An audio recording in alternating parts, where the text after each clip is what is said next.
Welcome to Abdul Hafiz Academy. This is the chapter electric charge and field. This is a chapter of class 12th and today we are going to study this chapter in a very well manner. So start basically from charge. What is charge? Charge is a fundamental property. The property of matter can create electric and magnetic field. There are two types of charge, positive charge and negative charge. It can be measured by an instrument that is known as an electroscope, and it is measured in the coulomb by using following like Q equal to N is the formula, and you know this is the numerical, and it's most important, very important question, and this is also important. You know, you have to learn this value. N is equal to 6.25 into 10 to the power 18. Quantization of charge: the total charge on a body is the integral multiple of fundamental charge. That is means Q does not equal to N plus minus N. This property of charge in electric field. This is the Coulomb law. This is very also important in the point view of CBSE board.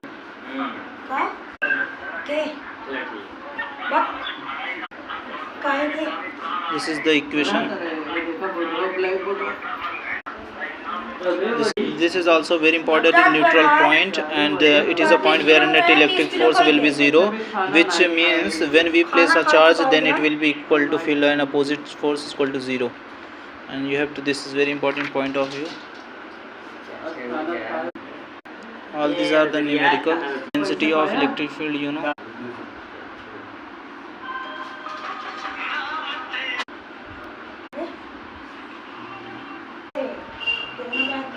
Electric dipole, it is a system of two charge which is in magnitude in opposite but in nature. This is very important, most important. This is an equatorial position, and this is the formula. We have to learn this at the end of this. At a point, these are the several cases. In a uniform electric field, it is very important also in the concept of the CBSE board exam point of view, and this is also the all these. Torque example is this formula is also very important, so we have to know this. Electric pulse, the number of electric field lines passing through a unit area is called electric pulse. Is very important for the point view of exam, and Gauss law is very also important. You have also learned the value of tan theta, 0 degree, 1 degree, and at all. Proof of Gauss theorem. Charge distribution, charge is important, and the volume charge distribution you can see.